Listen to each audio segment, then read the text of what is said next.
간첩 사건 증거 조작 의혹을 수사하고 있는 검찰이 이르면 오늘부터 국정원 대공수사팀 요원들을 본격 소환 조사할 계획입니다.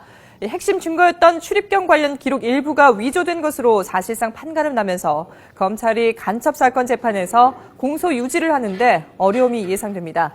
취재기자 연결합니다. 권정기 기자. 네, 서울중앙지검입니다. 이 증거 조작에 관여한 국정원 직원들이 본격 소환될 예정이라면서요. 그렇습니다. 수사팀으로 공식 전환한 검찰은 이르면 오늘부터 국정원 대공수사팀 요원들을 잇따라 소환 조사할 계획입니다. 지난주에 자살을 시도했던 국정원 협력자 김모 씨가 조작했다고 진술한 문건 입수 과정에 관여한 국정원 직원 4-5명이 일단 대상입니다. 이번 소환 조사 과정에서 범죄 혐의가 드러나는 요원들은 피의자로 신분이 바뀔 가능성도 있습니다. 특히 검찰은 국정원 비밀요원으로 김 사장이라는 별칭으로 불린 인물의 신원을 특정했는데요. 이 김 사장은 당초 김 씨에게 문제 문건을 구해오라고 지시한 인물입니다. 따라서 검찰은 김 사장을 불러서 처음부터 위조 문건을 요구했는지 또 국정원 윗선 어디까지 문건 위조 사실을 알았는지 등을 수사할 계획입니다.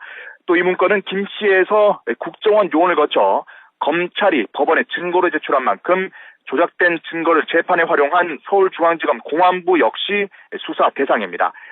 선양 총영사관 이모 영사도 문건의 진위를 확인하는 역할을 맡았기 때문에 추가 소환 조사가 불가피할 것으로 보입니다.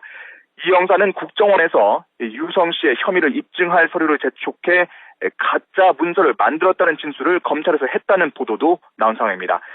검찰은 국정원 협력자 김 씨가 입수한 문건 외에 나머지 핵심 문건 2개도 위조가 의심되는 만큼 앞으로 수사 범위를 확대할 방침입니다. 그런데 이 사건에 등장하는 문서도 다양하고요. 과정이 상당히 복잡한데요. 이번 사건을 좀 간단하게 정리를 하고 넘어갈까요? 네, 검찰이 법원에 제출한 증거가 위조됐다고 처음으로 의혹을 제기한 것은 간첩 사건 당사자인 유성 씨의 변호인 측입니다. 이에 대해 재판부는 중국 대사관에 사실 확인을 요청했고 지난달 14일에 중국 대사관 측이 검찰이 제출한 문서 3건 모두 위조됐다는 답변서를 보내면서 논란이 커졌습니다.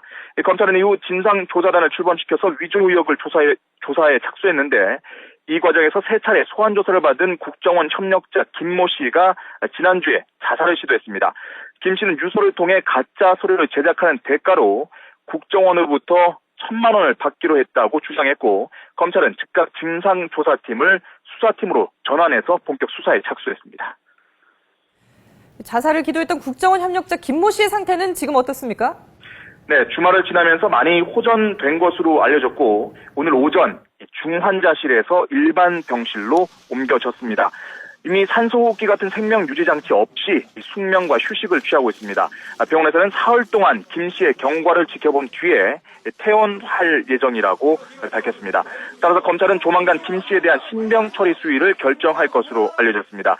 이미 김 씨가 증거 위조를 시인한 만큼 구속영장을 청구해서 김 씨가 입원한 병실을 일단 확보할 것으로 보입니다. 또 국정원 비밀요원 김 사장과 이 김 씨의 대질 신문도 추진할 것으로 전해졌습니다.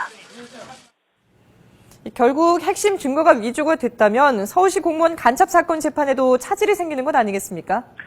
네, 서울시 공무원 유성 씨의 간첩 사건 재판은 현재 항소심이 진행 중입니다.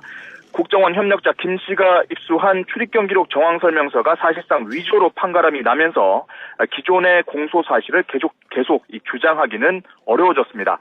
따라서 문제가 된 문건 외에 나머지 2문건의 진위 여부까지 결론이 나면 증거 철회 요청과 함께 공소장 변경도 불가피할 것으로 보입니다.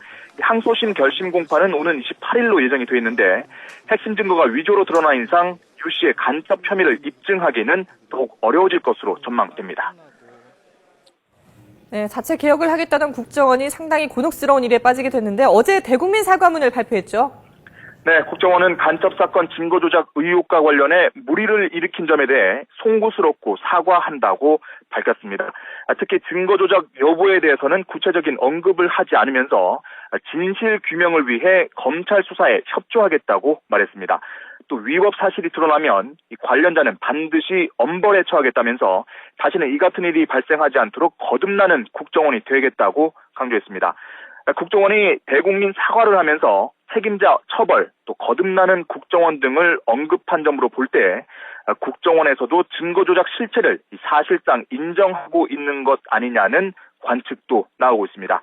지금까지 서울중앙지검에서 YTN 권윤기입니다.